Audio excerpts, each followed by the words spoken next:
Voilà, toujours un plaisir de servir la nation, un plaisir d'être là pour vous informer, non seulement informer, mais analyser des questions d'actualité de la République démocratique du Congo. Merci de nous retrouver encore dans ces rendez-vous d'avant-bruit, comme aujourd'hui.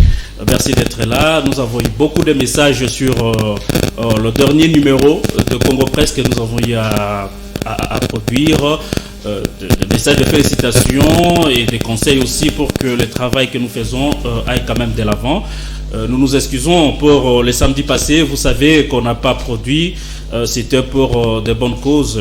Comme vous le savez, le directeur général de Congo, de Semel 13 Télévision, Louis-France Kozikissa, a été éprouvé. Et le samedi dernier, nous avions procédé à l'enterrement de notre maman.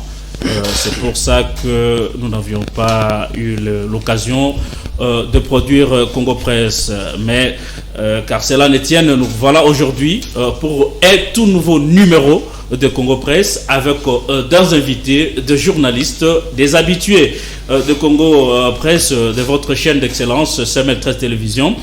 On va analyser des questions vraiment qui nous tiennent en cœur, qui tiennent la République en cœur. Notamment, on va parler du discours. Bien évidemment, les gens, on a parlé toute la semaine, ça fait l'actualité, mais il y a une touche particulière avec les invités sur ce plateau. On va aller au-delà de ce qui a été dit. On va voir l'autre côté, les non-dits du discours du chef de l'État devant les Nations Unies. Quels sont les enjeux? Qu'est-ce qui a caché? Qu'est-ce que la RDC, en tant que pays souverain, peut proposer au-delà de ce qui a été dit? Avec nos invités sur ce plateau, on va débattre, on va analyser, on va essayer d'analyser mot à mot ces discours, et chacun de ces invités va quand même ressortir un côté positif, mais non seulement positif, mais il y a aussi des côtés négatifs qu'on va essayer de voir avec l'ensemble des invités qui sont avec moi sur ce plateau. On a eu, pendant la semaine, il y a eu la grève, la répression de médecins qui ont manifesté et qui n'ont fait que demander, exiger ou réclamer leurs droits. Vous avez vu ce qui s'est passé avec leurs invités bien formés et aussi informés de cette question. Ils vont quand même essayer de débattre, d'analyser autour de cette question qu'on va animer cette soirée d'avant-bruit, comme je l'ai toujours dit. Je commence par ma droite. Lui, c'est un journaliste. Il s'appelle Dan. C'est un journaliste de Congo Best Télévision. Dan, bienvenue à Congo Presse, mais aussi à Semel 13 Télévision, la chaîne du professionnalisme qui vous accueille aujourd'hui, ce samedi. Merci beaucoup Francis Ochoudi pour l'invitation. Merci à l'équipe technique qui nous aide à passer en direct de cette chaîne de télévision. Je remarque que vous avez un personnel important, vous avez du matériel, vous avez un investissement important. Je salue donc la personne qui a mis les moyens pour que cette chaîne puisse voir le jour. Et c'est vraiment important. Je viens de voir l'immeuble, c'est pas la première fois, mais de loin, c'est pas vraiment évident, mais sur place, on se rend compte que la chaîne est vraiment une chaîne viable, et toutes nos félicitations. Merci beaucoup pour ces constats. Quand même, nous sommes quand même honorés de vos constats, votre constat plutôt. Semel est composé de jeunes. Commençons par le directeur général, Louis-France Kozikissa. Et toute l'équipe, ce sont des jeunes, et le travail que vous voyez, que vous constatez, c'est un travail fourni avec l'énergie de jeunes que nous sommes. C'est aussi un encouragement aux autres quand même de penser à faire quand même quelque chose pour le terrain de la République. Moïse, vous n'êtes plus à présenter au public de Congo Presse. Comment va la République? Bon, je ne sais pas, ça dépend, elle va mieux, elle va mal, bon, on va voir. Mais sinon, tout va bien pour moi, la santé, ça va. Et je suis aussi content de retrouver mes confrères avec qui on a l'habitude d'examiner pertinemment les questions qui animent la vie de la République. Et c'est encore un plaisir de les retrouver. J'espère que aujourd'hui encore, nous allons éclairer la lanterne à nos fidèles téléspectateurs qui ont pris l'habitude de nous suivre chaque samedi. Merci Moïse. Je rappelle que vous êtes journaliste chevronné. Je saute de l'autre côté. Hein. Je voudrais commencer par Désiré Wemboloa, qui est aussi journaliste de la 10e rue télévision. Désiré, bienvenue à Semer. Vous n'êtes plus à présenter. Comment va l'environnement politique congolais? Bon, vous savez que le pays va mal parce que il y a une partie de la République qui est détenue jusqu'aujourd'hui entre les mains des rebelles. Mais qu'à cela ne tienne, le chef de l'État se bat jour et nuit pour pouvoir reposséder justement la partie de la République qui est détenue par les ennemis de la République. Mais personnellement, je vais bien. Et puis, Francis, vous allez me permettre d'acheter un petit biscuit. Allez-y, vous avez le temps de biscuit. Oui, justement, c'est que c'est lui qui a fabriqué la statue d'Étienne Tshisekedi wa Mulumba.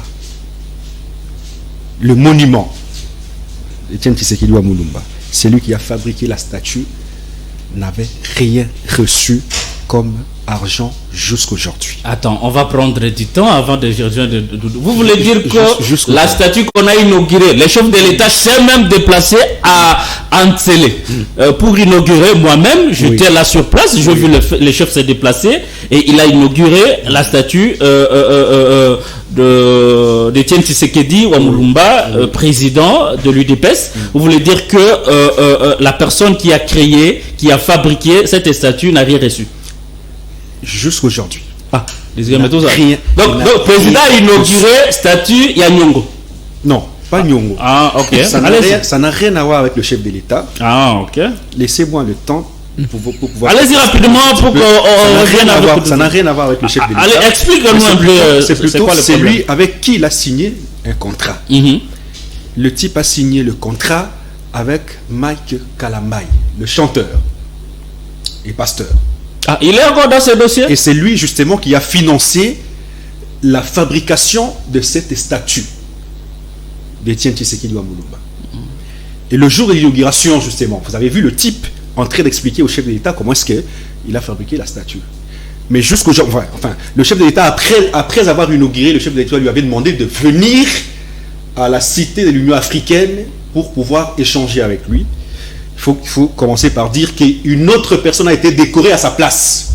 Ah, Désiré, attends. Arrivé à la cité de l'Union africaine. Mais vous donnez aussi des. Mais ça, c'est très grave comme révélation. Oui. Donc, on amène quelqu'un devant le chef de l'État. Il est décoré par les commandants suprêmes. Quelqu'un d'autre est décoré à sa place. À la place de celui qui a fabriqué la statue. Oui. Et arrivé à la cité de l'Union africaine où le chef de l'État devrait le recevoir.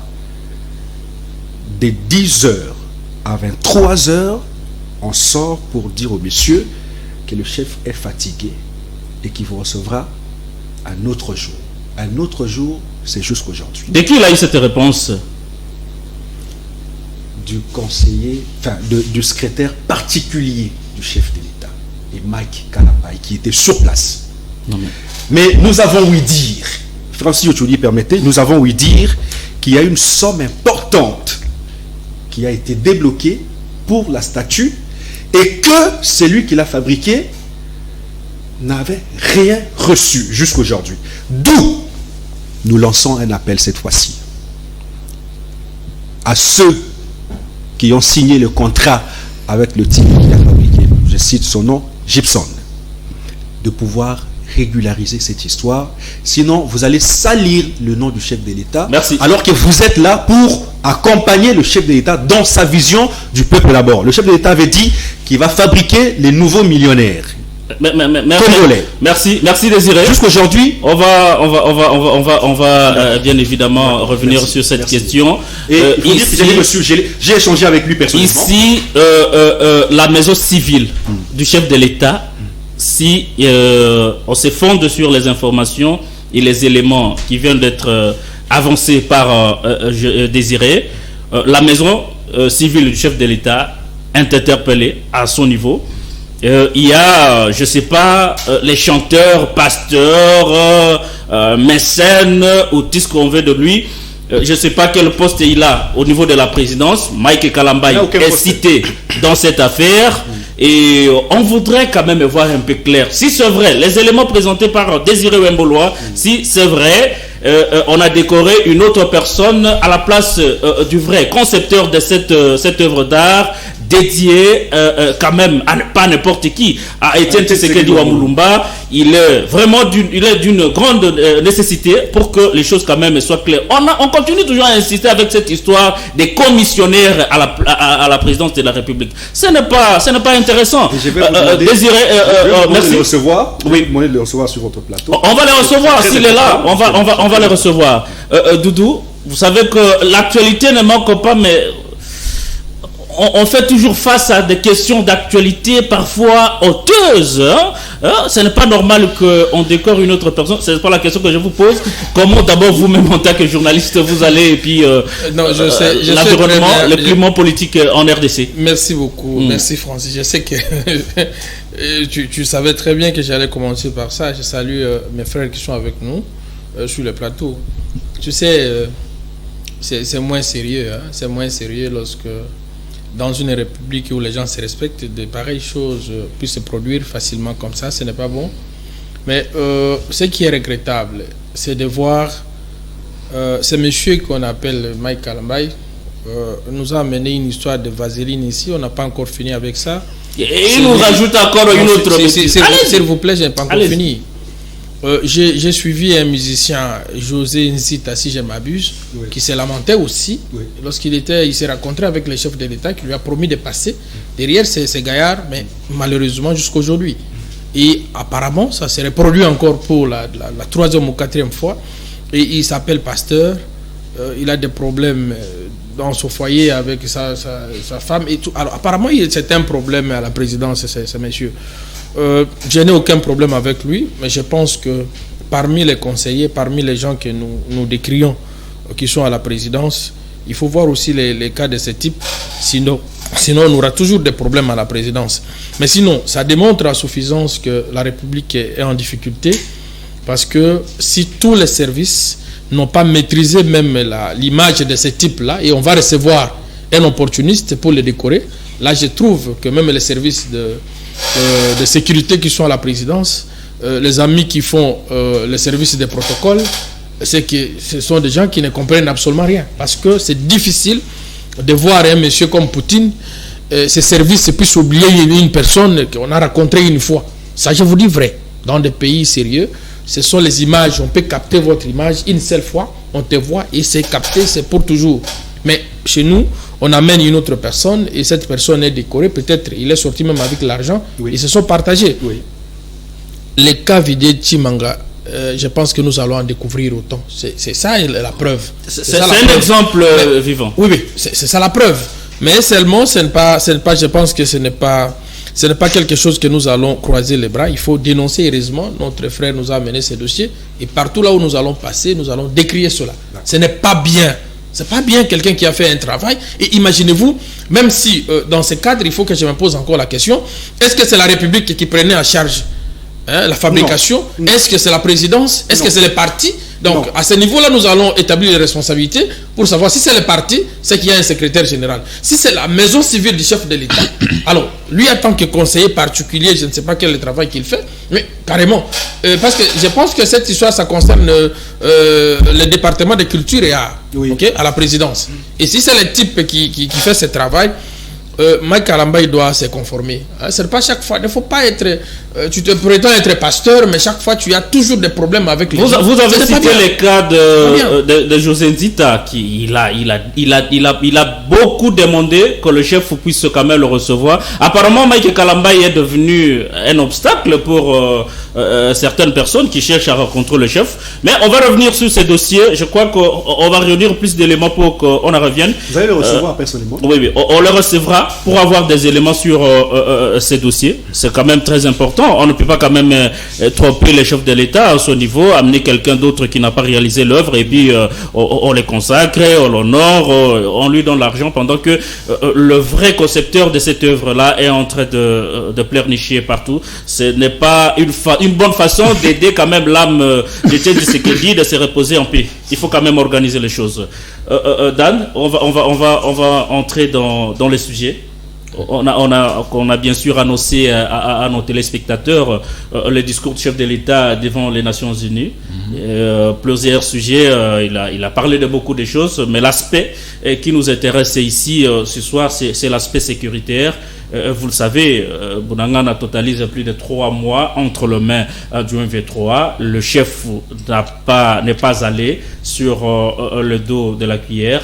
Il a indexé de manière ferme le Rwanda, qui opère derrière, selon se dire, derrière le M23. Mais la question qu'on se pose ce soir est de savoir, est-ce que la République démocratique du Congo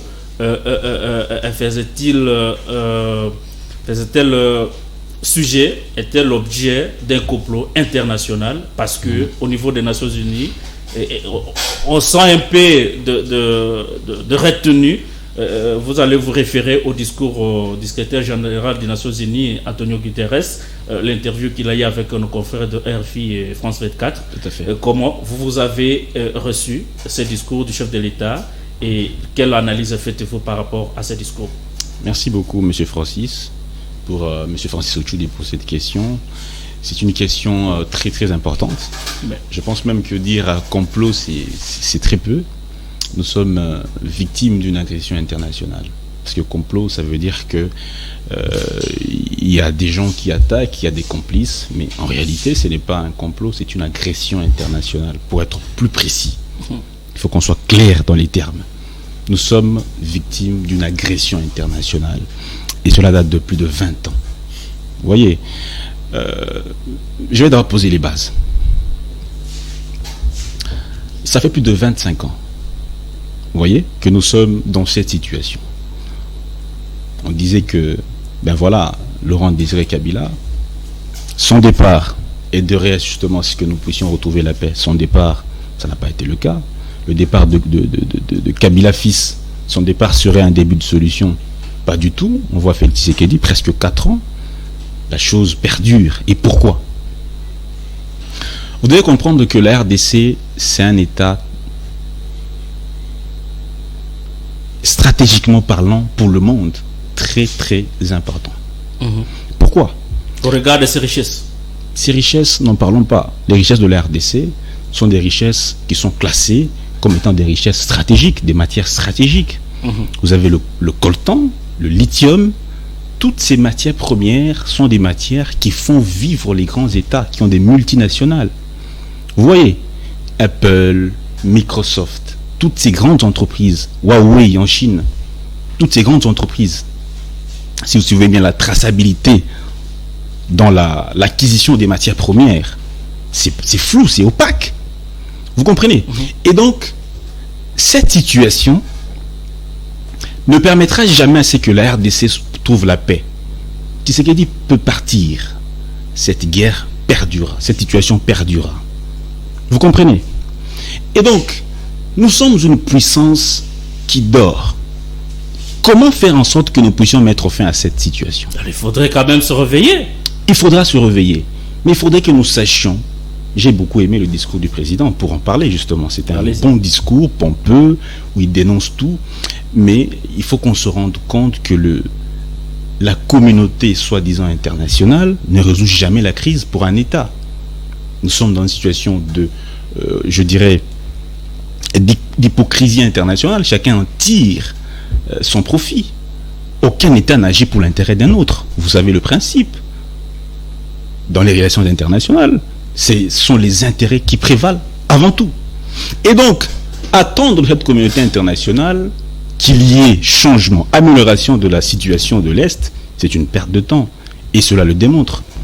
Par le manque d'adhésion du monde entier face au discours, face à l'agression. Il y a même un rapport des experts des Nations Unies qui a décrit noir sur blanc que le Rwanda arme la M23 en munitions, en hommes et en armes.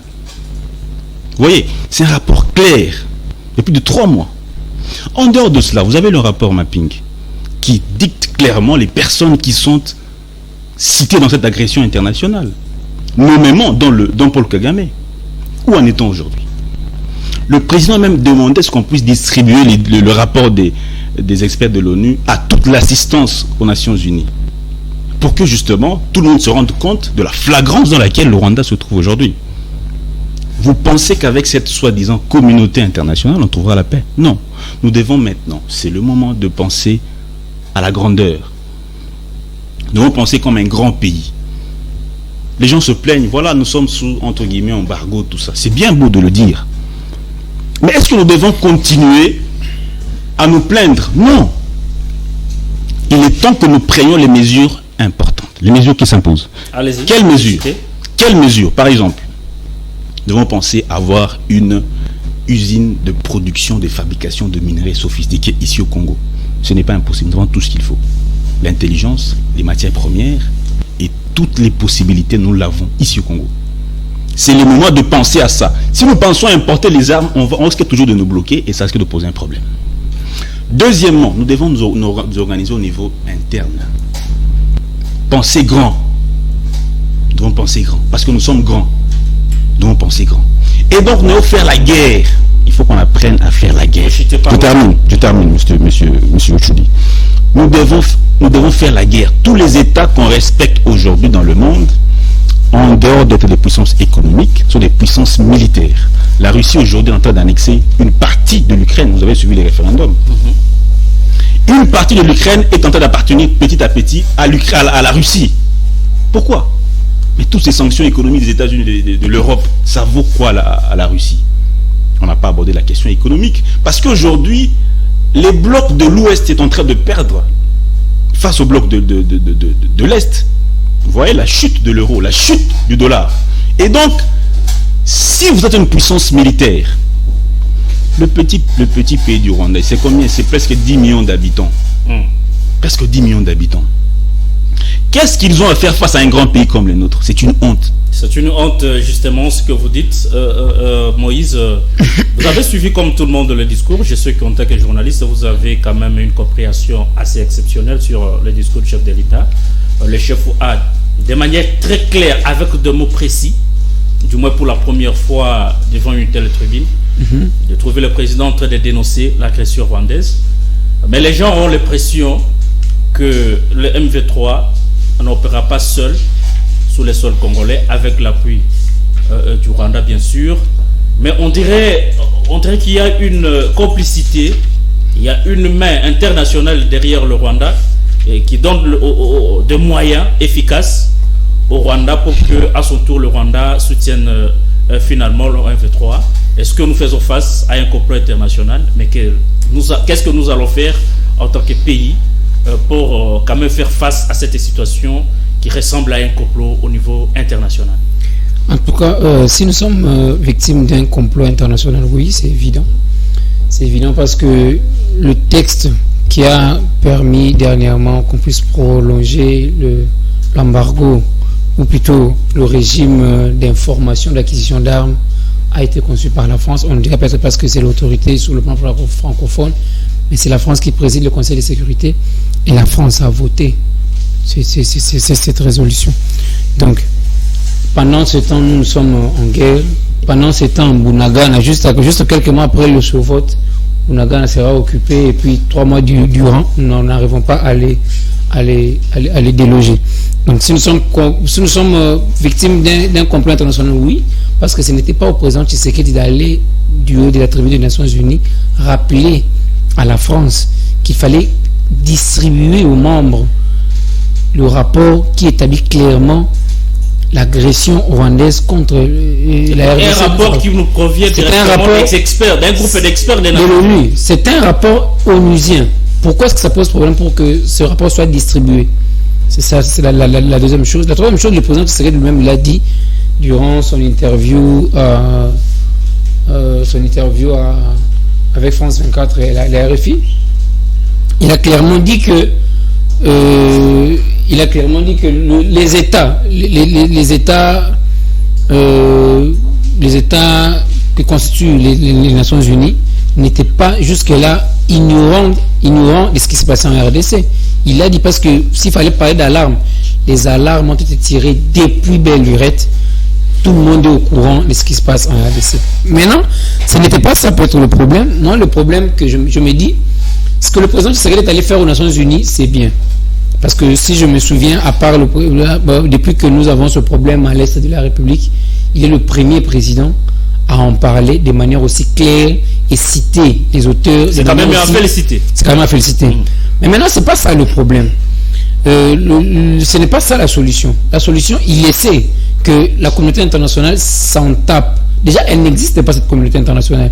Chaque pays vient dans ces organisations pour ses propres intérêts. Si la France, les États-Unis et consorts ont des intérêts à ce que le Rwanda puisse agresser, piller les ressources de la RDC, ils sont morts, ils ne mettront pas de moyens. Quand ils se sont sentis menacés par rapport à l'agression de l'Ukraine, ils ont donné des moyens. Vous avez entendu, vous avez vu, chaque jour, il y avait des millions et des munitions qui allaient en direction de l'Ukraine. Sinon, l'Ukraine n'aurait pas résisté jusqu'à ce jour. Donc, moi, je pense que ce qu'on doit faire, nous, aujourd'hui, c'est repenser d'abord. Le problème en RDC, c'est d'abord un problème politique. Pourquoi c'est un problème politique? Parce que je pense qu'on a un problème de leadership qui est souvent fragilisé par les urnes. On n'a pas des élections crédibles qui puissent fédérer tout le monde autour d'un leadership. Oh, vous estimez que... Je vais aller, vous allez voir pourquoi je suis en train de le dire. Allez-y. Parce que quand vous voyez un peu chez nous, le problème que nous avons, à chaque élection, nos politiciens passent leur temps à discuter sur les urnes, sur les élections, sur la légitimité. Parce qu'il y a des choses, voilà, justement. Et du coup, tous les politiciens, chacun veut tirer son épingle du jeu en salissant celui qui est au pouvoir. Alors qu'en ce moment même, on devrait normalement, en ce moment, je ne sais pas si vous avez entendu un opposant en Ukraine commencer à critiquer la méthode ou je ne sais pas quoi du président ukrainien. Non, ce n'était pas le moment. Mais chez nous, je ne sais pas si vous avez entendu combien d'opposants s'est prononcé par rapport à l'agression qui se passe à l'Est, par rapport au discours du chef de l'État et proposer des solutions. Il n'y en a pas. Ils s'en foutent. Parce qu'ils attendent 2023 pour dire voilà, il y a Maïndombe qui est occupé, il y a l'Est de la République qui est occupé, il a échoué, moi je veux être là. Mais oui, tu peux venir être là. Mais tu penses que si ceux qui ont été avant toi ont échoué, c'est toi qui vas réussir. La perception qu'on a du dehors, ce n'est pas toujours la réalité sur terrain. Et puis vous allez même voir, imaginez qu'un général a été soupçonné, pris la main dans les sacs, en train de collaborer avec un pays agresseur pour pouvoir lever les pieds pour permettre aux rebelles d'entrer, d'occuper Goma en plus de Bounagan déjà. Ce sont des choses graves. Le chef de l'État l'a dit avec une certaine facilité, je ne sais pas, peut-être parce qu'il ne voulait pas lui non plus aggraver la situation, sinon de créer une certaine psychose. Mais je pense que normalement, c'est quand même grave d'entendre le président Tshisekedi dire aussi clairement que voilà, nous sommes non seulement agressés, mais qu'il y a un chef d'une zone militaire qui est en ce moment complice même de notre agresseur. Donc moi, ça m'inquiète. Et puis, je pense que quand même au niveau politique, au niveau sécuritaire et au niveau de notre système de défense, on a trouvé des moyens de pouvoir régler, atténuer ou sinon bloquer cette stratégie. Parce que si le général Yav, comme on le dit, est si impliqué, parce que le président n'a pas exclu le fait que le général Yav soit impliqué avec ce qui se passe à Maïndombe. Ça m'inquiète encore. Parce que moi, j'ai été là-bas, j'ai vu ce qui s'y passe. Et donc, si une telle autorité militaire peut être impliquée avec tout ce qui se passe dans notre pays, c'est inquiétant. C'est comme ça qu'on a parlé de la haute trahison. On va revenir justement. Je prends Doudou. Vous avez suivi l'interview du secrétaire général des Nations Unies. Lui, il a dit clairement que le matériel que dispose le M23 aujourd'hui, même la mission onusienne qui est censée protéger la population congolaise n'en dispose pas. Est-ce que devons-nous continuer malgré un discours piquant du chef de l'État devant l'Assemblée générale des Nations Unies? Devons-nous continuer à espérer quelque chose des États-Unis, d'autant plus que son secrétaire général l'a déclaré de manière très claire que l'OM-23 a une capacité exceptionnelle qui dépasse la force onusienne. Merci beaucoup, cher Francis. Je salue mon frère qui est à ma droite, Cissé. Je pense qu'il n'a pas encore changé sa position, même si ça ne va pas au pays. Pour lui, tout va bien. Cette fois-ci, au moins, oui. Je voudrais, avant que tu ne prennes la parole, je voudrais signaler que Cissé Traoré nous a rejoint sur ce plateau. Nous l'avons plusieurs fois invité, mais pour des raisons de responsabilité et de charge, il n'a toujours pas répondu à notre invitation. Mais aujourd'hui, il est avec nous. Je crois qu'on va passer une très belle soirée avec lui. Il ne faut pas intimider. Merci beaucoup. Il ne faut pas intimider les DG. Laissez-les calmes. Allez-y. La première chose, vous avez parlé du secrétaire général des Nations Unies. Chaque fois quand je passe dans cette émission, on me dit non, mais tu es un peu violent, mais je ne sais pas, je vais me comporter peut-être autrement aujourd'hui. Mais je vois ces messieurs comme c'est un voyou. Je ne sais pas quel mot je peux employer, excusez-moi, mais je les considère comme un voyou. Vous savez, c'est que ces messieurs, les propos que ces garçons ou ces messieurs-là tenus, c'est jeter de l'opprobre à la nation. Peut-être que vous n'avez pas bien suivi. Doudou, vous êtes tellement trachant. S'il vous plaît. Allez-y. C'est une façon de dire à nos militaires qui en face de vous, vous ne saurez pas, il faut reculer. Est-ce que vous pouvez trouver ça normal de dire secrétaire général des Nations Unies, qui sait très bien qu'ici, il a plus de 20 000 hommes, et qui décourage la République en disant non, vous savez, en face, il a commencé à dire que l'M23 c'est une armée moderne. C'est plus grave. Alors, si il vante l'M23 sans citer les FARDC, qu'est-ce que vous comprenez? Et puis, lorsqu'il fait cette analyse, pour vous, ça ne vous dit absolument rien, à considérer l'M23 comme une armée moderne, qui a des équipements, plus que même l'armée congolaise, plus que même les Nations Unies. Non, je vous dis, c'est ça qu'il voulait dire, ce n'est pas les Nations Unies qu'il voulait représenter, parce qu'ils sont là pour nous aider. Lui ne peut pas comparer les militaires des Nations Unies avec l'armée, avec l'M23, parce que les Nations Unies sont là, c'est pour nous aider, pour appuyer les FARDC. Il comparait l'M23 avec les FARDC, c'est ce qu'il fallait comprendre. Parce que vous l'avez suivi, parce que je ne sais pas, comme il est blanc, vous avez compris, non, il a parlé, il a bien parlé, non.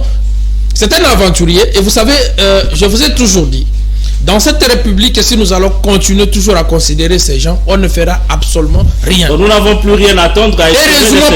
Heureusement pour moi, même si, vous savez, ma position avec Félix Tshisekedi, cette fois-ci, peut-être c'est le premier discours que j'ai trouvé que Félix Tshisekedi a parlé comme président de la République. Les autres là, c'était comme chef de quartier. Je lui ai toujours reproché, des fois j'ai dit, mais Excellence, il fallait être calme au lieu de dire ce que vous avez dit. Mais cette fois-ci, au moins, je suis avec lui. Surtout qu'il a répondu à ces messieurs. Il a répondu avec beaucoup d'intelligence. Il est allé avec des éléments de preuve. J'étais très content de voir mon président répondre à ces messieurs qui voulaient comparer ce qui se passe à l'Est avec la présence de FDLR. Ça, c'est vouloir se jouer de nous. Nous avons fait des opérations conjointes.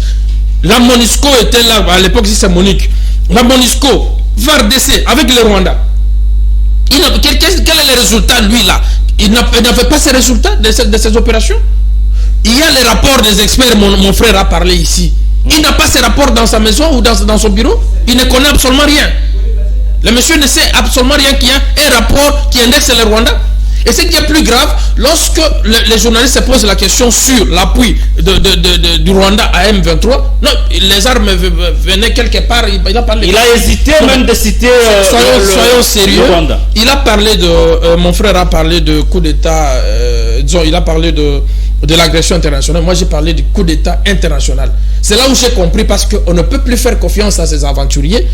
Le secrétaire général des Nations Unies nous a prouvé qu'il n'est pas avec la République démocratique du Congo. Et regardez ce qui s'est passé en dehors du discours du président de la République, avec peut-être le président polonais apparemment qui avait touché sur la République.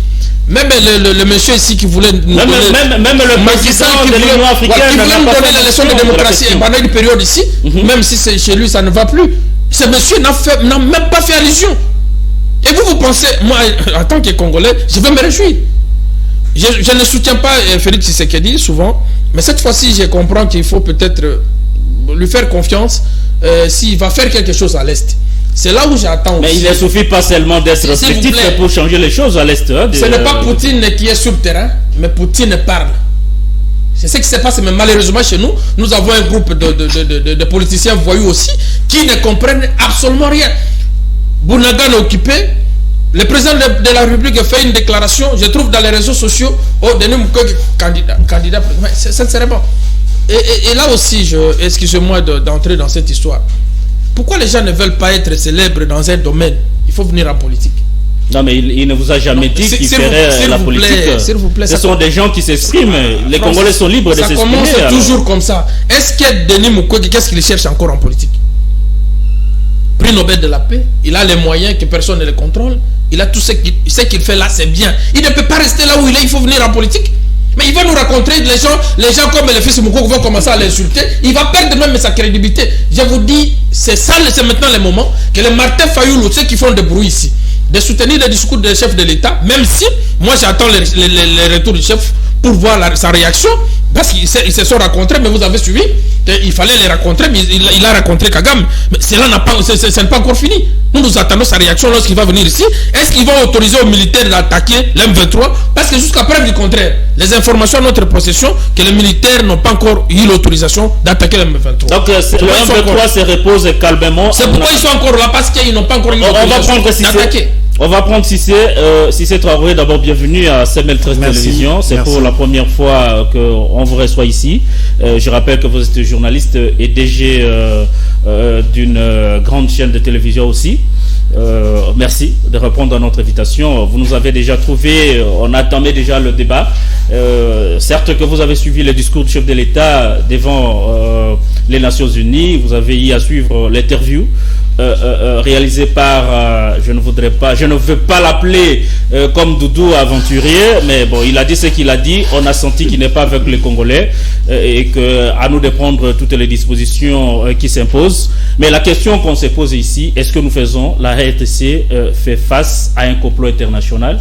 Et parce que le CG, le secrétaire général des Nations Unies, qui représente en tout cas la mission, qui hésite d'exer de manière claire le soutien du Rwanda au M23, il a dit les armes venaient de quelque part sans déterminer que c'est quoi, c'est quelque part ou c'est qui. Il a dit simplement que les armes venaient de quelque part. Vous ne voyez pas que la RDC fait face à un complot? Ça, c'est la première question. Et de deux, est-ce que au niveau interne, au niveau de notre pays, au niveau de nos institutions, est-ce que nous ne sommes pas fragilisés parce qu'il y a des infiltrés au niveau de la gestion du pays, notamment au niveau de l'armée? Merci de la question. Salutations aux téléspectateurs. Salutations aussi à tout le monde ici présent. Je rappelle aussi que c'est pas la première fois que je viens ici. Hein. Je venais souvent à Congo Presse dans cette même émission, évidemment. Allez-y. Mais sous ce format actuel. Ouais. C'est ma première prestation. Donc oui, tout de suite je réponds oui. La RDC fait face à un complot très vaste. Le complot est vaste. Il est général, global, au point que nous nous retrouvons asphyxiés militairement, financièrement, tout ce que vous voulez, pour pouvoir mettre à genoux un pays de la taille de la RDC. Alors, je considère que ce sont ces grandes puissances, ces superpuissances qui sont effectivement des pays voyous. Parce qu'on considère ceux qui, n'est-ce pas, n'obéissent pas... Ce sont des pays voyous. Ceux qui n'obéissent pas à leur ligne comme des pays voyous. Mais en réalité, ce sont les États-Unis, la France et les autres qui sont des pays voyous. Ce sont des États vraiment voyous. Très voyous même. Ce sont les États-Unis et les autres. Tous ceux qui constituent la clique des superpuissances, c'est eux des voyous. Figurez-vous que Guterres arrive à dire que le M23 est une armée. Le fait seulement de considérer le M23 comme une armée, c'est déjà insultant vis-à-vis des Congolais. Nous qui sommes envahis, si vous considérez les rebelles rwandais, que nous considérons comme mouvement terroriste, vous les considérez comme une armée et vous ajoutez moderne. Figurez, comprenez quel est notre niveau d'indignation. Guterres joue le jeu de ces superpuissances. C'est clair que les Nations Unies, en réalité, c'est une équipe de superpuissances, des pays voyous qui veulent subordonner les autres et par conséquent les assujettir, les gérer comme leur poche. Mais maintenant, l'attitude qui devait être la nôtre, c'est celle par exemple de la Chine, du Mali, de la Russie, ainsi de suite. Si de l'intérieur nous sommes forts et unis, nous mettons de côté une querelle intestine, et croyez-moi, même les États... Vous avez vu, le Mali a réussi à mettre hors d'état de nuire la France. ils ont réussi à bouter la France hors du territoire malien. J'ai vu le Premier ministre représenter le président aujourd'hui. On va dire que Goïta est un tout petit peu dictateur, mais écoutez, même du côté des opposants maliens, il n'y a pas grand nombre qui s'opposent à ce que Assimi Goïta fait. Surtout qu'il s'agit du bien-être. Il n'y a pas grand nombre. Alors, le peu qui semble s'y opposer ne sont même pas significatifs. Ce qui fait que leur union apparaît comme une force vis-à-vis de la France. Aujourd'hui, la France est mise hors d'état des murs, mais du point de vue de l'intérieur, de la sûreté intérieure, les Maliens sont unis. Ils sont tous d'accord. Même l'opinion publique est d'accord que la France les laisse un peu calmes, qu'ils appliquent leur politique à leur manière. C'est ce qu'on aurait dû faire ici.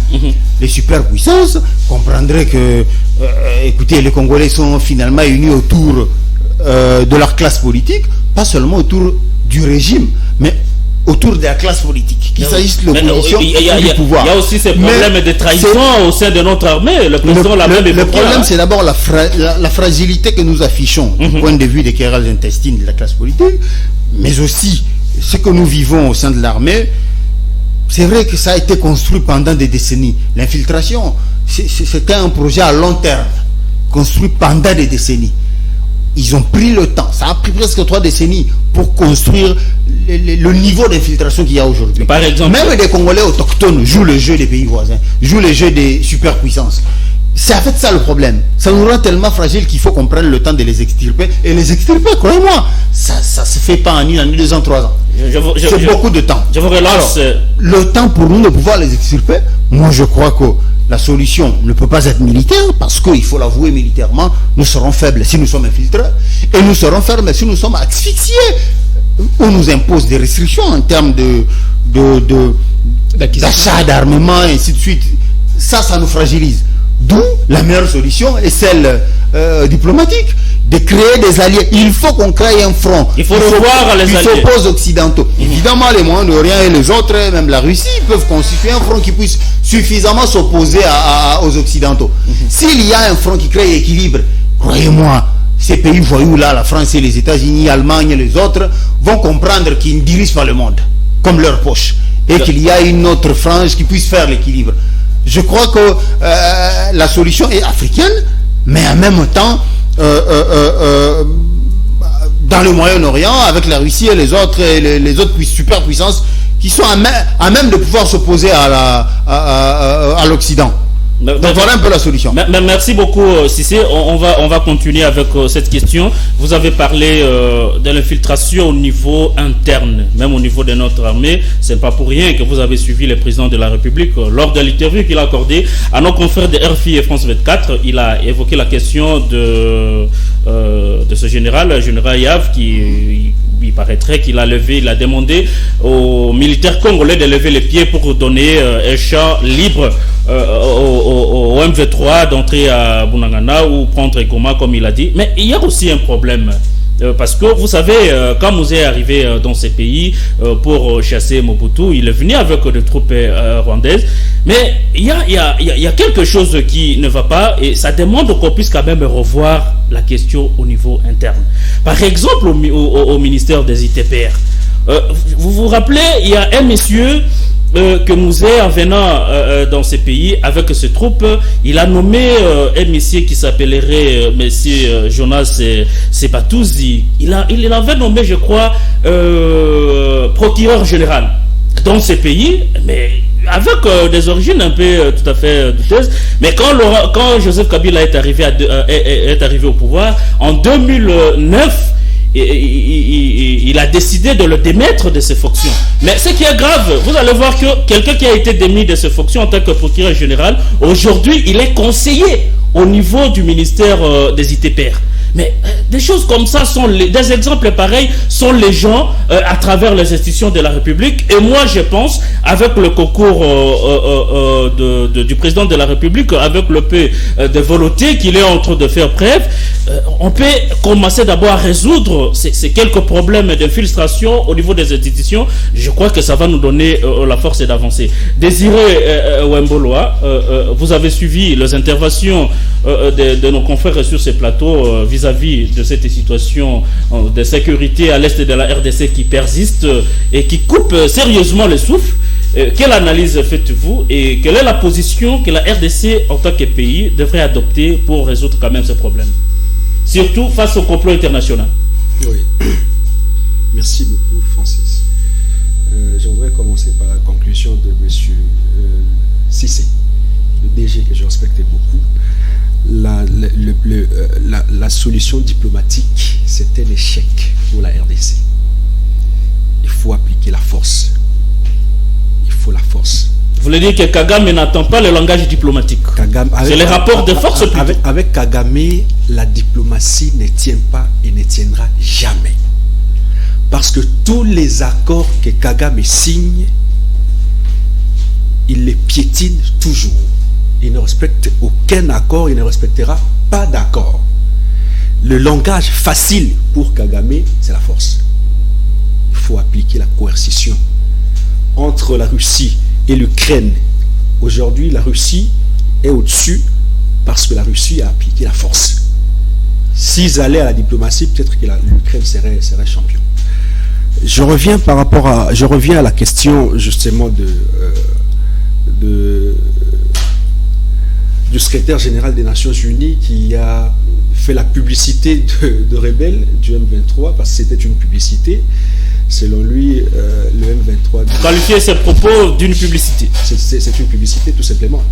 Et sur le plan communicationnel, c'est une façon d'affaiblir les FARDC, tout simplement. Parce que moi, en tant que militaire, par exemple, je suis au front et j'entends quelqu'un qui me dit que celui qui est en face de toi est plus fort que toi. Je serai automatiquement affaibli. C'est tout simplement ça sur le plan communicationnel. Et dire également aux Congolais que vous n'avez pas la force de pouvoir faire face aux rebelles du M23. Et donc vous sentez que c'est une communication qui a été déjà traitée, ayant beaucoup d'objectifs. 1. Affaiblir notre armée, les militaires. 2. Affaiblir les Congolais psychologiquement et mentalement. C'est tout simplement ce qu'il faut, c'est ce qu'ils cherchent. D'où la question, mes propositions sont celles-ci. Allez-y, Désiré. 1. Accélérer le départ des casques bleus. Rapidement. On n'a plus besoin d'eux. Le chef de l'État l'a dit. En tout cas, c'est déjà clair. Dans cette émission, on n'a plus sa raison d'être en RDC. C'est déjà clair qu'ils ont échoué et que le secrétaire général des Nations Unies a accepté devant le monde, devant tout le monde, que nous sommes dans l'incapacité de neutraliser le M23. Ça veut dire que leur mission n'a plus de sens. 2. Équiper les FARDC sur les plans armement. Quitter justement le partenariat privilégié que nous avons avec les États-Unis et tourner peut-être vers la Russie. C'est la Russie, c'est un partenaire important pour nous.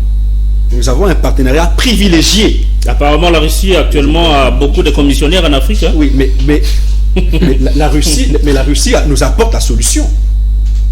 Parce qu'avec la Russie... Pendant que les autres vous apportent des problèmes. Oui, justement. Avec la Russie, nous pouvons facilement neutraliser les M23. 3. Ce problème d'infiltration. Parce que vous parlez de ça, ma source au niveau du ministère des ITPR me dit que ce monsieur-là, d'ici là, aura encore une promotion. Jusque-là, il est conseiller du ministre, mais d'ici là, il aura une promotion. Ce problème d'infiltration, c'est très important de le rappeler. Vous savez que cette infiltration date. Nous avons fait face à un régime qui nous a amené les Rwandais et qui les a nommés un peu partout. Ils se retrouvent dans l'armée, dans les institutions de la République. Vous avez un député national ici qui siégeait ici et qui va au Rwanda, qui fait la prison au Rwanda, qui revient en RDC. Il fait la prison au Rwanda en tant que Rwandais et qui revient en RDC, qui reprend son siège. Vous avez Bosco Taganda qui se disait ici qu'il est congolais. Tous les Congolais, d'ailleurs les autorités congolaises l'appelaient congolais. Et puis arrivé à la CPI, il s'est dit rwandais. Tout ça, nous devons mettre fin à ça. Comment mettre fin à ça? C'est que les autorités congolaises doivent prendre conscience. Ils doivent prendre conscience, dire que ce pays nous appartient à nous seuls. si nous comptons sur les États-Unis, si nous comptons sur les Nations Unies, si nous comptons sur, par exemple, la Russie que j'ai évoquée ici, on n'aura jamais une solution efficace. Il faut de l'auto-prise en charge. Nous devons nous prendre en charge. C'est au Congolais plutôt de ces décisions. Justement, nous devons nous prendre en charge et faire face à l'ennemi. Si nous comptons sur ce monsieur que je vois derrière vous, lui, il a déjà dit qu'il est incapable de mettre fin à cette rébellion. D'où il faut que les FARDC s'arment mentalement, s'arment militairement, psychologiquement. Mais ce qui est étonnant, c'est que le monsieur que vous voyez derrière moi ici, il a proclamé la victoire du MV3 sur le FARDC. C'est ce qui inquiète plus la population aujourd'hui. Comment quelqu'un qui est censé apporter de l'aide, protéger la population congolaise, et qui vous dit qu'aujourd'hui, à l'heure actuelle, il est difficile pour les États-Unis et pour le monde de soutenir le FARDC, notre armée, à faire face à un mouvement terroriste. S'il a beaucoup d'argent aujourd'hui, pendant qu'il en profite de la RDC. S'il a beaucoup d'argent aujourd'hui, c'est grâce à la RDC, grâce aux migrants de la RDC. Ça veut dire qu'il a tout intérêt à imposer les rebelles du M23 dans cette partie-là. Parce que vous savez combien d'avions sortent de la RDC nuitamment de Bunagana avec des migrants? Nous sommes informés. Moi, j'ai évalué un peu 3 mois déjà. Nous sommes informés. Combien j'ai été contacté par un type qui habite Bunagana en pleine émission en direct. Le type qui me dit qu'il y a des avions qui sortent nuit et jour de Bunagana avec des minerais. Mais les autorités à RDC semblent être un peu naïves, je risque de dire cela. Doudou l'a dit que jusqu'à aujourd'hui, nos militaires n'ont pas encore reçu l'ordre d'attaquer l'OM23, et ces voyous-là se promènent tranquillement à Bunagana, ils font tout ce qu'ils veulent, et ils cherchent de femmes, ils font la vie de manière tranquille. Mais qu'est-ce que nous faisons? Et on les laisse jouir de nos richesses en complicité avec le Rwanda et la communauté internationale. Je crois qu'on va clôturer avec ces dossiers pour très rapidement prendre le deuxième sujet de ce débat de ce soir. On va parler de la répression. La répression de médecins. Ces gens-là qui n'ont géré que sur le traitement ou les soins des citoyens congolais. Ils ont réclamé leurs droits. Je me dis pourquoi, et vous avez vu la scène qui a eu à travers la ville le jour où ils se sont levés pour réclamer. Je rappelle ici que cette manifestation n'a pas eu seulement lieu à Kinshasa, mais aussi à travers certaines provinces de la République. Mais à Kinshasa, la manifestation, la marche pacifique a été sérieusement imprimée par les policiers. Je vis le gouverneur de la ville de Kinshasa qui a fait sa descente. Il y a des médecins qui ont eu même des blessures. Je voudrais un peu qu'on analyse pourquoi ne pas répondre seulement aux désirata, aux demandes de médecins, que de déployer des policiers pour les arrêter et blesser certains. Je commence par vous, Dan, avant de faire circuler la parole. Je pense qu'il faut vraiment une enquête très approfondie, qu'on sache qui a donné les ordres à ces policiers d'attaquer les médecins qui manifestaient pacifiquement pour leurs droits reconnus par la Constitution. Je crois qu'il faut vraiment que nous sachions qui a été derrière, parce que les policiers ils obéissent aux ordres. Vous comprenez? Donc il faut qu'il y ait quelqu'un qui va devoir répondre des actes commis par les policiers. Évidemment, un policier, c'est quelqu'un qui assure la sécurité et l'ordre public. On lui dit, monsieur, vous faites ça, et voilà, il répond à un ordre qu'on lui a déjà donné. Vous comprenez? Donc il faut vraiment une enquête indépendante pour que les responsabilités soient connues. C'est aussi un coup dur à l'état de droit, parce que l'état de droit, c'est pas simplement arrêter entre guillemets les détourneurs ou ceux qui sont corrompus. L'état de droit, c'est aussi respecter le droit de quelqu'un de manifester pacifiquement ses droits, d'autant plus qu'ils sont dans leurs droits d'être pris en charge. Le corps médical est un corps d'élite d'un État. Vous voyez, quand le corps médical a un problème, c'est un pas important de la société qui est malade. Je voudrais qu'on aille un peu plus loin, qu'on ne reste pas simplement sous le cadre des médecins. Les médecins, c'est une conséquence. Qu'on aille plus loin, qu'on généralise un peu la question. Il faut étendre les champs. Tout à fait. Il n'y a pas que les médecins qui sont mécontents de leur situation professionnelle. Amélioration de leurs primes, conditions de travail. Ajouter à cela le grève des professeurs à travers les universités et instituts supérieurs. Tout à fait. C'est à là que je voulais arriver. Il faut qu'on globalise la chose. Pourquoi les professeurs d'université sont en grève? Pourquoi les médecins manifestent pour l'amélioration de leurs conditions? Pourquoi? Or, les médecins abattent un travail important. Les professeurs abattent un travail important. Est-ce qu'on peut vivre dans un état sans médecin? C'est difficile. Je ne pense pas. Peut-on vivre dans un état sans professeur d'université? Je ne pense pas. Voilà d'où nous amène un peu cette question qui a élu domicile il y a très récemment qu'on a évoqué récemment sur la place publique, la question des inégalités dans la répartition des richesses de l'État. Je suis allé sur le site du ministère du Budget pour voir un peu la répartition de chaque département. Je me rends compte que la présidence est l'institution qui consomme le plus. Avec 35% du budget. Tout à fait. Je me demande pourquoi. Quel est le travail qu'abat la présidence pour avoir une telle part du budget de la RDC? Quel est le travail? Essayons d'évaluer. La présidence fait quoi pour non, peut-être le nombre élevé des conseillers. Ce sont des questions que nous devons nous poser. Pourquoi autant? À part ça, prenons le gouvernement. Avec 25%, si je ne m'abuse pas. Prenons le Parlement. C'est autant d'argent. Vous voyez. Mais l'armée, 5%. L'armée, 5%. Voilà. Comment on peut résoudre la question de l'insécurité? On en a parlé ici. Comment résoudre la question de l'insécurité pendant que nos militaires reçoivent un salaire modique, ils se battent dans des conditions déplorables, ils laissent leurs femmes et enfants dans des conditions très compliquées. Un militaire, pour se donner le meilleur de lui-même, doit savoir que si je meurs aujourd'hui, mes enfants seront pris en charge, que ma femme ne manquera de rien, que mes enfants étudieront dans les bonnes conditions. Est-ce que ce militaire qui va à la guerre, qui va au front, est-il fort mentalement? La force n'est pas que, dans les armes, la force est aussi mentale.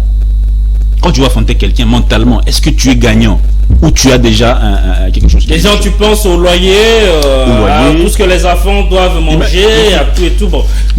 Ce sont des facteurs à prendre en compte, malheureusement. Malheureusement, moi je connais, j'ai un membre de famille qui est mort tragiquement dans l'est de la RDC en 2013 par le M23 notamment, un de mes oncles propres qui est mort. Je connais comment vivent les militaires. Et donc, faut chuter par là. Justement, je vais chuter pour laisser la parole.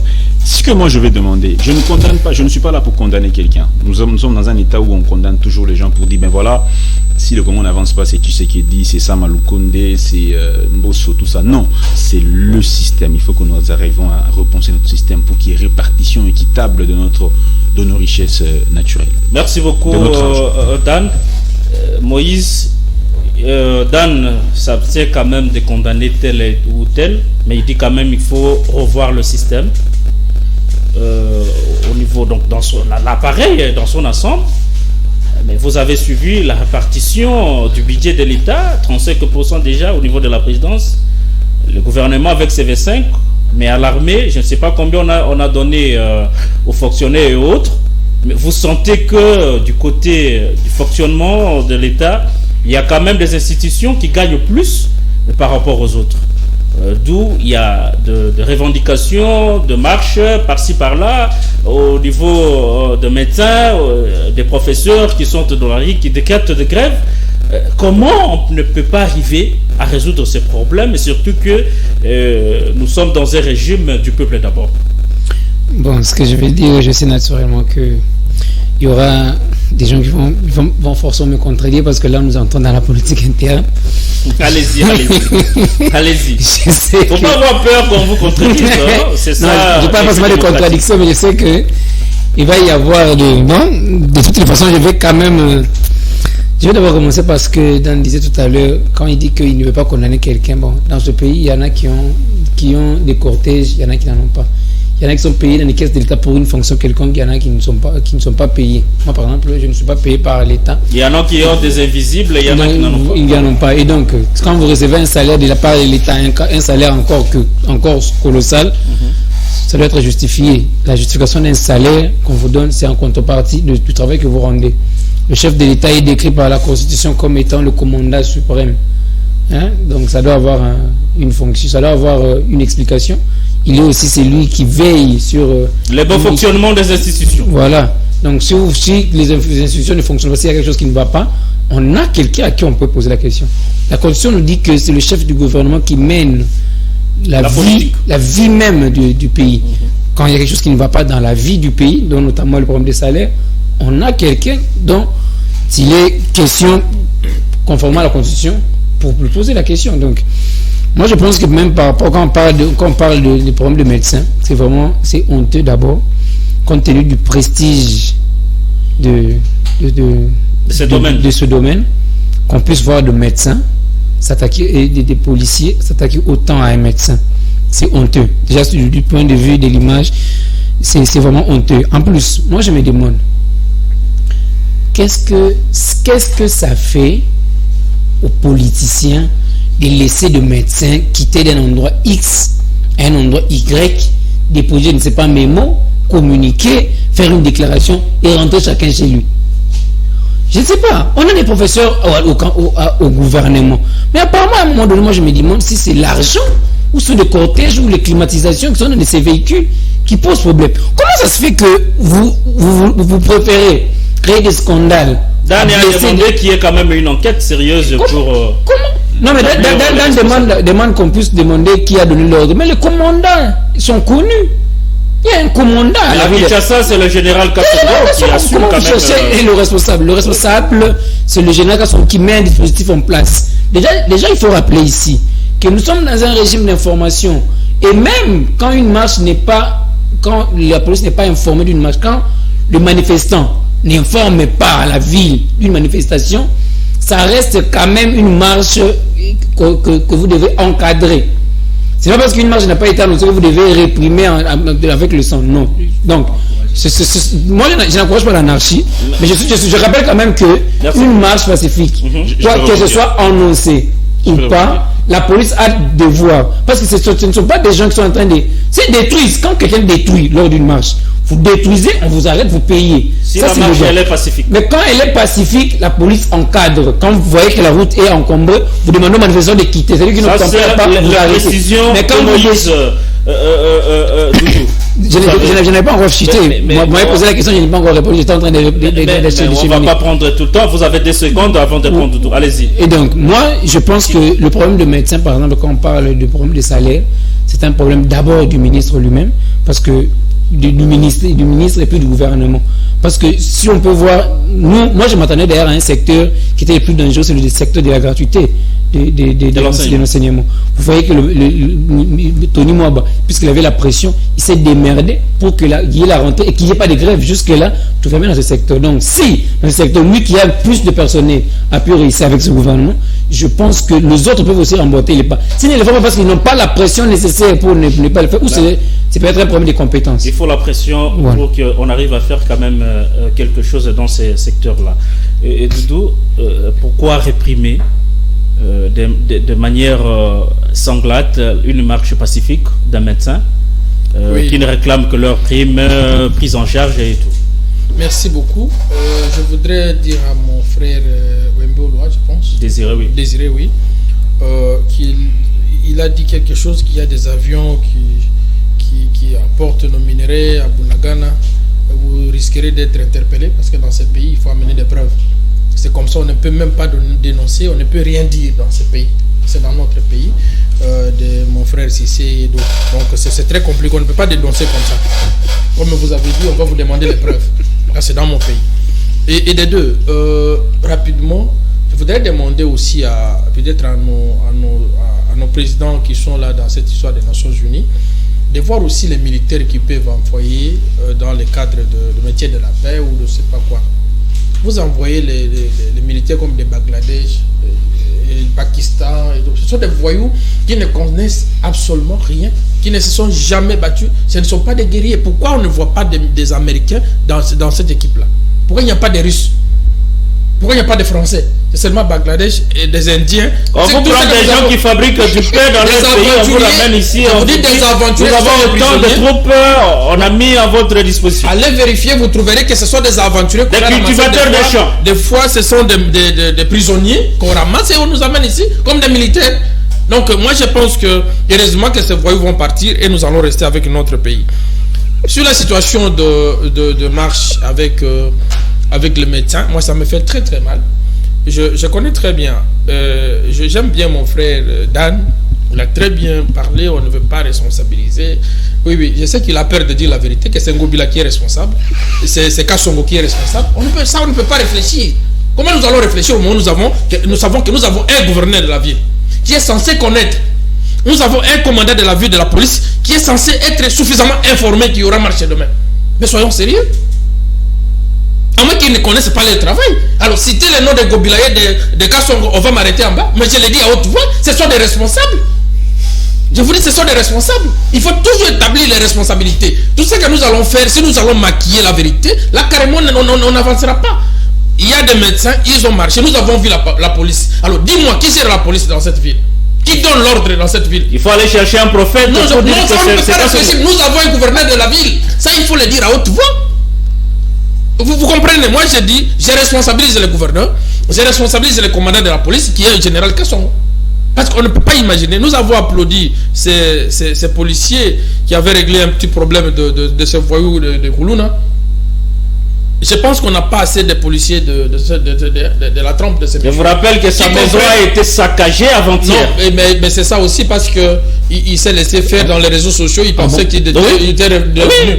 La maison du policier a été saccagée par un autre groupe de Koulouna de Mumbel. Francis, je vous dis que ce monsieur n'avait pas compris. Le général a assuré hier même qu'il a assuré que le monsieur sera sécurisé. Je vous dis que c'est lui qui n'a pas compris parce que ce n'est pas quelqu'un qui devrait s'exposer dans les réseaux sociaux. Lui aussi, on le voit répondre à des invitations dans des boîtes. Il est devenu comme une star, sans le savoir il a fait bien son travail. Je reviens à la marche.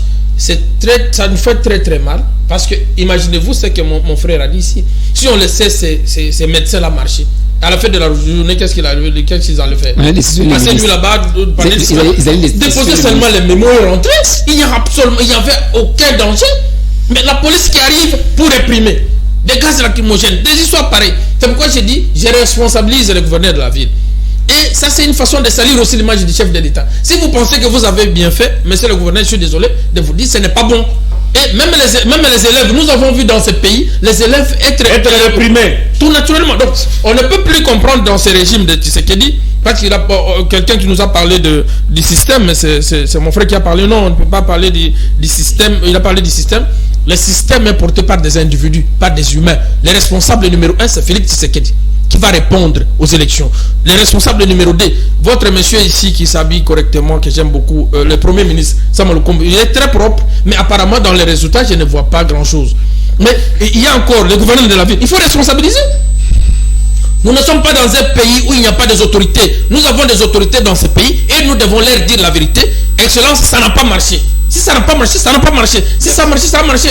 Prochainement, nous allons marcher, c'est qu'on va nous tuer. C'est pourquoi vous avez vu, lorsque les gens de la Mouka marchent, ils sont réprimés. Les médecins marchent, ils sont réprimés. Même les professeurs. Là, carrément, qui doit marcher. Et ce que vous appelez état de droit, on va l'appliquer quel jour? Merci. Il faut seulement arrêter Budeti Mangaye. C'est ça l'état de droit? Il faut arrêter. Je prends Cissé Traoré.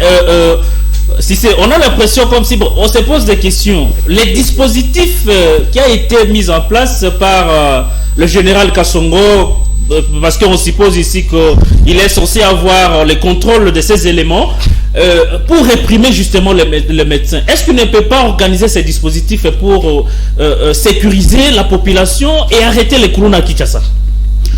Je vais arriver à ça. Je vais dire quelque chose à propos de ce que disait tantôt mon ami ici qui parlait du langage de force vis-à-vis des Kagame. Mais écoutez, la guerre, on ne la fait pas aveuglément. La guerre, ça se prépare.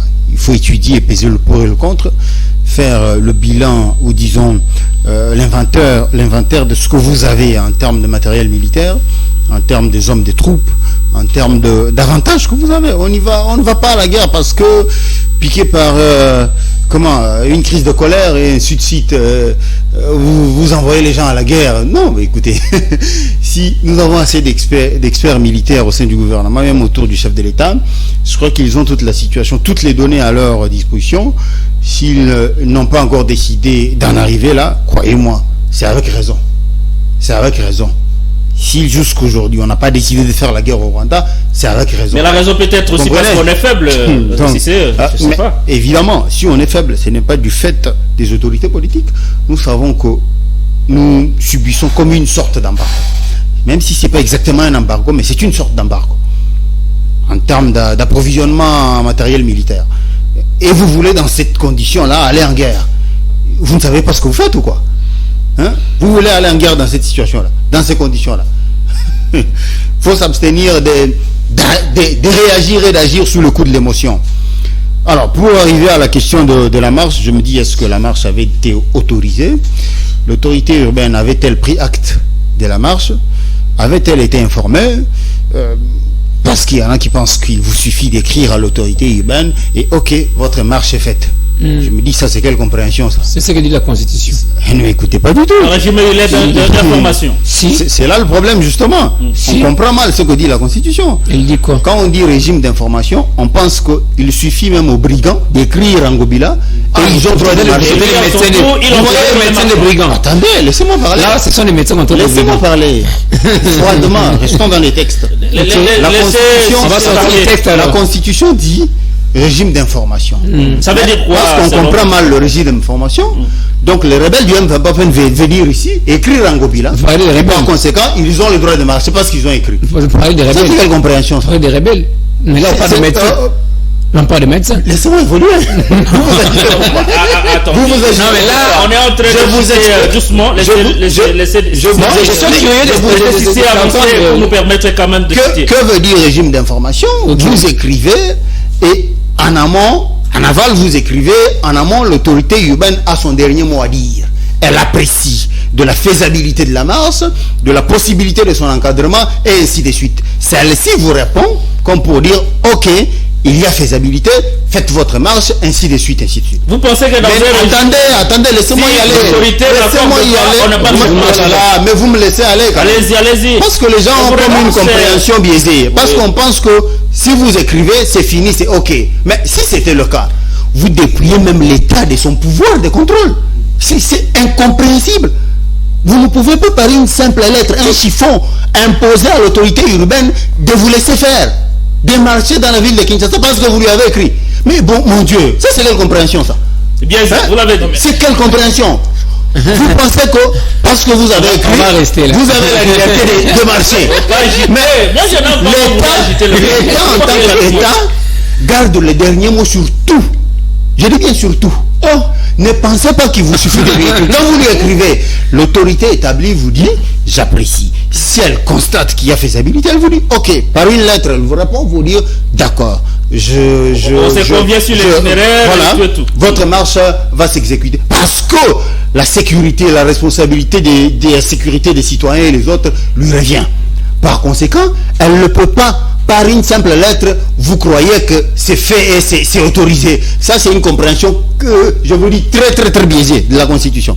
Le régime d'information suppose que quand vous écrivez, l'autorité va apprécier et va réagir. Merci pour cette leçon donnée aux confrères. Sa réaction, la réponse de l'autorité urbaine, la réponse de l'autorité urbaine ne suppose pas forcément une autorisation. Non. Sa réponse suppose, ok, je prends acte. Et je constate qu'il y a faisabilité, vous allez le faire. Merci beaucoup. Mais au-delà de ça, je suis bien d'accord que pour les médecins, il va falloir rajouter quelque chose. Quand bien même il faut relever ici qu'on a rajouté quelque chose à tous les fonctionnaires de l'État. Un 30%. Je crois bien fort à en croire ça Maloukonde, 45%. Les autres 15 vont être ajoutés d'ici là. Ça, c'est quelque chose. 30%. Mais figurez-vous qu'il y a... Est-ce que vous savez que c'est autour de 10 000 et 15 000 francs? Attendez, figurez-vous que... Vous risquez de mettre les gens en confusion ici avec leur famille. On vous a ajouté de l'argent. C'est 15 000, 10 000 francs. Laissez-moi y aller. Allez-y. Je vous relance pour éviter la confusion. Il faut préciser qu'il y a quelque chose qui a été fait. Au niveau de ceux qui nous... Et il y a quelque chose d'autre qui va être rajouté sur ce qui a été fait. Ouais. Mais bon, maintenant, Le pays a assez de priorités. J'ai beaucoup de respect pour les médecins. Mais seulement, il n'y a pas que eux. Il n'y a pas que eux. Il y en a d'autres aussi. Merci Parce que beaucoup. vous voulez que les militaires marchent aussi. Vous voulez que les policiers marchent aussi. Mais il n'y a pas que eux. Ce débat de Les journalistes de la RTNC, ils sont publics aussi. Il faut qu'ils vont marcher aussi. Il faut que chacun prenne Je vous reviens. patience. Désiré. Parce qu'on y va mollo. Désiré. Il y en a d'autres qui ne perçoivent même pas un franc Mais- du trésor public. Même pas un seul franc. On va revenir sur cette Hein? question. Qu'est-ce qu'ils vont dire? Ils ne sont pas congolais? Je Mais que les gens prennent leur d'acheter la tête quand bien même si c'est en train de apparemment administrer une leçon constitutionnelle ici sur ce plateau avec toute aisance.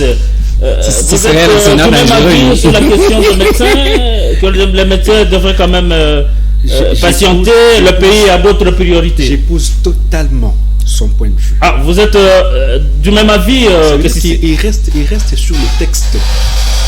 Allez-y rapidement. Les amis ont piétiné les textes. Et il a juste remis les amis sur les rails, tout simplement.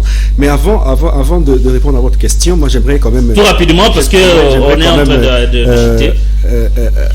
rappeler à M. Doudou que j'ai employé le conditionnel. Ça veut dire que les vidéos sont là. J'espère que l'émission est enregistrée. Et donc, quand j'ai dit que... Ça sera suivi sur les YouTube, les c'est maîtresse télévision. Parce que un téléspectateur qui m'a appelé pendant que j'étais en direct de l'émission. Et je l'ai mis au parleur. Qu'est-ce que vous Et avez donc tout le monde a suivi qu'il y aurait des avions qui quittent la nuit, nuitamment Bunagana avec des minerais. Donc si on veut m'interpeller, j'ai l'émission là-bas, à la 10e télévision, et puis ici également j'ai employé le conditionnel. Alors, même et puis, pour ça, autre chose.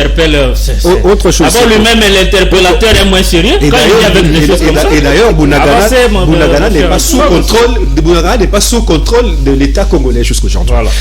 Et autre chose, c'est que je reviens sur Silvano Kasongo, qui a affiché son incompétence notoire.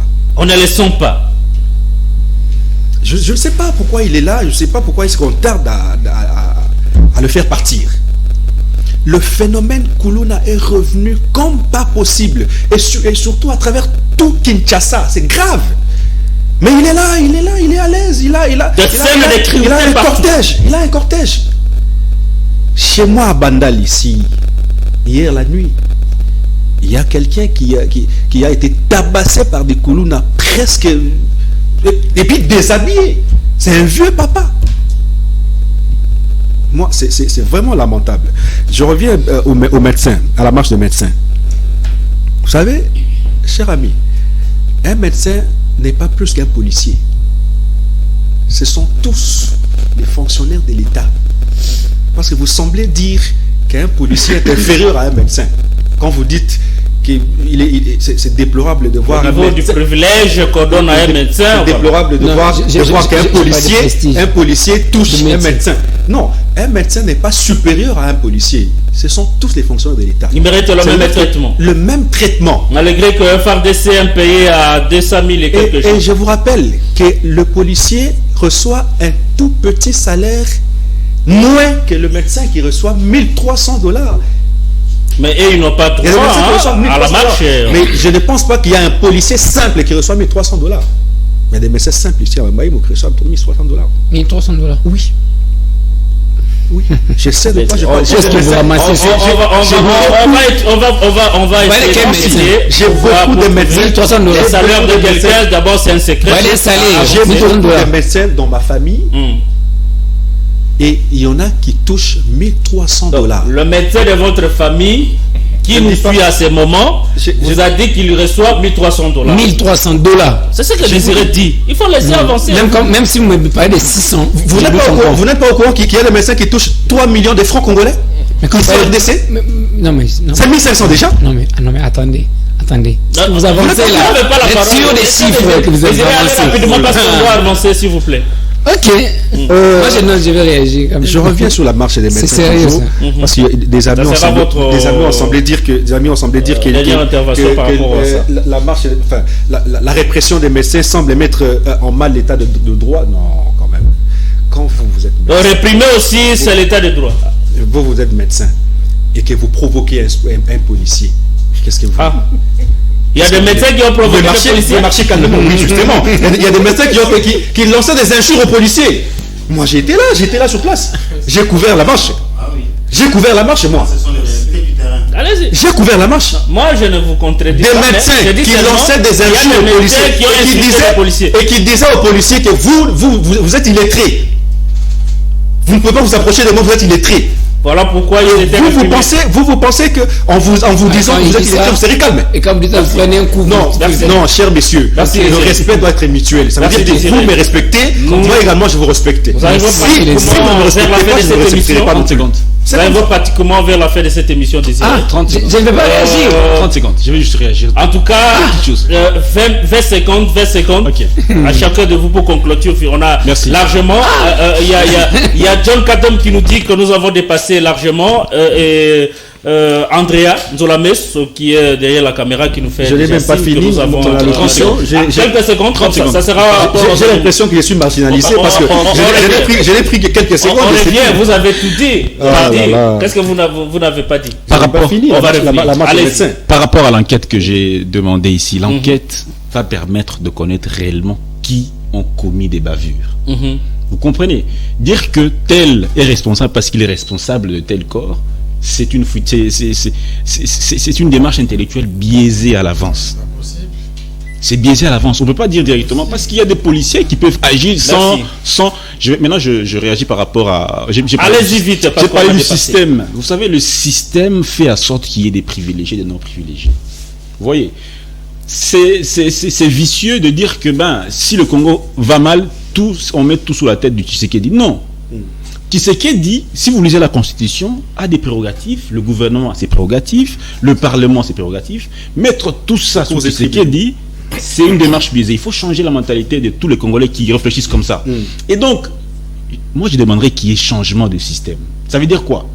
Le système parlementaire, c'est un système, moi je trouve que c'est un système de génie. C'est un système présidentiel, c'est un système de génie qui n'est pas adapté au système congolais. Cherchons mettons un système présidentiel où le chef de l'État choisit ses membres de gouvernement facilement. Et changer cette constitution. Il faut commencer par changer la constitution. Moïse, allez-y rapidement. Donc, les changements de la parce que je n'ai pas assez de minutes, je vais commencer par dire que dans allez-y rapidement parce qu'on n'a pas tout le temps. Quand on désigne le chef, ce sera au chef de nous désigner celui qui s'est comporté en dehors des ordres donnés. C'est ce que nous voulons expliquer. Et quand je reviens à ce que Cédric disait tout à l'heure, s'il faut s'attendre à ce que l'autorité urbaine qui est forcément politique, qui a une ligne politique à suivre, l'autorité toutes les marches, on n'aura pas de marche dans un pays. Donc je comprends aujourd'hui que c'est dit ceci parce que l'UDPS est au pouvoir, mais l'UDPS était déjà experte en ça. Mais vous n'avez pas de l'UDPS. Mais vous savez que dans ce pays, on a dénoncé. De Kabila a autorisé une marche de l'UDPS. Ça n'avait jamais été. Moi, je ne m'en souviens pas. Donc je ne m'en souviens pas. Sinon, vous n'aurez plus le droit à la parole. Laissez-les avancer. Donc si il faut que nous puissions avancer, je comprends aujourd'hui que quand on arrive au régime, qu'on puisse avancer ces genres de théories qui, ça m'étonne d'entendre ça aujourd'hui. Non, vous êtes en train de défendre du régime. Moi, je n'ai pas dit que vous étiez du régime. Vous êtes en train de défendre en fait ce qui est du régime. Parce que ça, c'est vraiment un argument purement politique. Ça n'a rien à voir du juridique. Votre conclusion en 2 secondes. Je vais conclure en disant ceci. Moi, je pense que s'il y a un problème dans notre pays, moi, je m'inscris dans l'ordre de pouvoir changer notre constitution et adapter notre démocratie aux problèmes de notre pays. Adapter notre démocratie aux problèmes du pays. Pour pouvoir, s'il vous plaît, si je demande cette modification, c'est justement pour pouvoir vous n'avez plus la parole. Merci beaucoup. J'ai beaucoup aimé mon frère Cissé, qui n'a pas eu pitié aux médecins avec notre ami Désiré. Donc pour eux, les médecins, ce sont des gens qu'on doit tabasser comme ça, c'est pas grave. Mais tout simplement, je reviens rapidement de dire à mon frère Dan que les systèmes qu'il parle là sur le plan scientifique, et je suis d'accord avec vous. Mais malheureusement, ce n'est pas les systèmes politiques qui envoient à un politicien de voler l'argent, de détourner. C'est pour cette raison que je vous dis, ce sont des individus qui pilotent ces systèmes. Et si vous avez un individu voyou, il ne fera pas autre chose. Merci pour cette et je vous dis, sur les régimes d'autorisation, parce qu'il a semblé nous donner des leçons. Une précision, allez-y.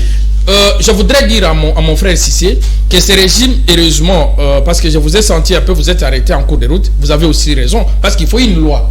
Il faut une loi qui doit recadrer cela. Mais sinon, lorsque c'est l'objet de la demande n'est pas vicieux, carrément l'autorité doit accepter. C'est ça même la philosophie de la loi. L'esprit de la loi. Dis-moi, l'objet de la marche des médecins, c'était pour aller faire quoi?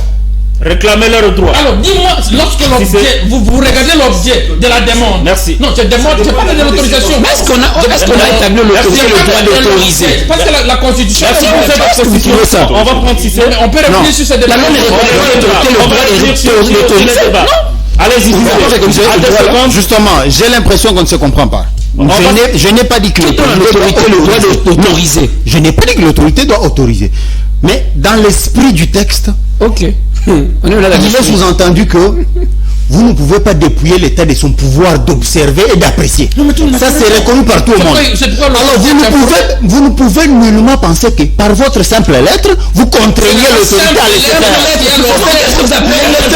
Laissez-moi conclure. Qu'est-ce que ça semble dire? Attendez, c'est ce qu'il semble dire. Il pense qu'écrire suffit pour que l'autorité vous laisse marcher. Mais c'est quelle compréhension?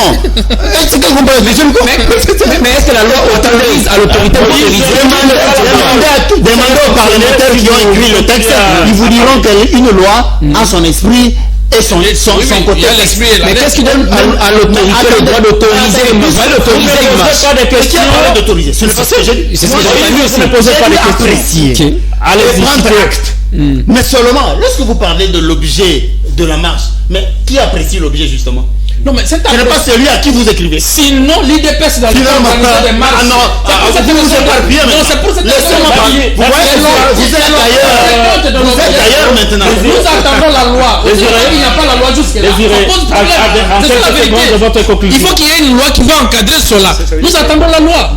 Votre conclusion, s'il vous plaît. Est-ce qu'on peut permettre à Désiré? Non, une loi qui n'est pas promulguée, comment vous allez me dire qu'il y a une loi? Jusqu'à preuve du contraire, non. Alors que la loi va revenir